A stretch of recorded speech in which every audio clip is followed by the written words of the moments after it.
Criticism is a powerful tool. It can challenge the status quo, inspire change, or even lead to exile. But the way criticism is received depends on the type of system you're in. Is it a centralizing system or a decentralizing one? Understanding this dynamic reveals something profound about the nature of power, control, and the balance between masculine and feminine energies. In a centralizing system, one led by feminine energy, the goal is harmony, unity, and maintaining the center. Think of a company, a family, or a government. When you criticize the center or the status quo in such a system, you don't get pushed out. Instead, you're silenced, discredited, or ignored. Your voice is stripped of value, but you're kept inside the system. It's like being suspended in a web.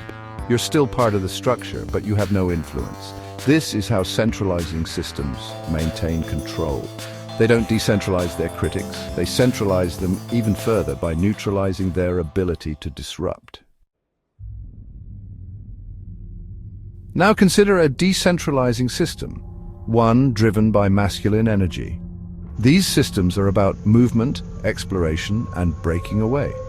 Think of a startup, a ship's crew, or a community of innovators. If you criticize the leader, the CEO, or the captain, or the direction of the group, you're not silenced. You're expelled, you're decentralized, pushed out, and left to navigate on your own. But here's the twist. In a decentralizing system, being pushed out doesn't mean freedom.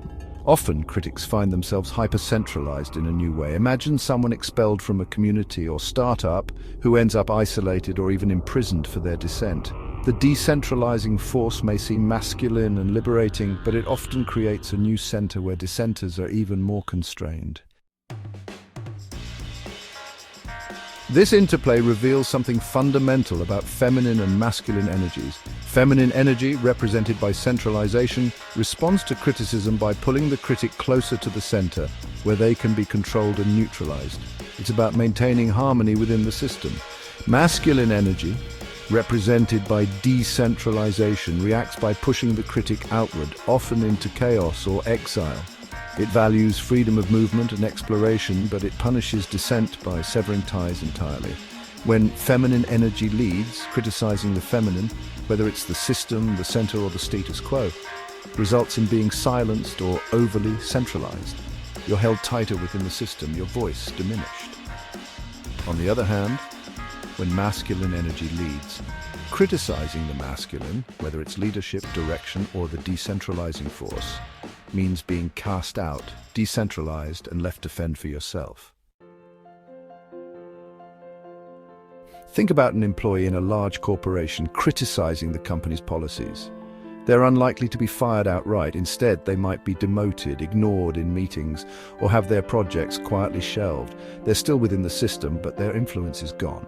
Contrast this with someone on a ship who challenges the captain's authority. The response is swift and clear. They're thrown off the ship, decentralized completely. This dynamic also plays out in broader societal contexts. In a centralized society, dissenters are kept under strict control. Think censorship or house arrest. In a more decentralized society, critics may find themselves ostracized or even exiled, left to navigate outside the system entirely. The way criticism is handled reflects the energy dominating a system. Feminine energy centralizes dissent, neutralizing it within the system. Masculine energy decentralizes dissent, ejecting it entirely. Understanding this helps us navigate the world more effectively. It shows us why dissent can feel suffocating in one system and liberating but isolating in another.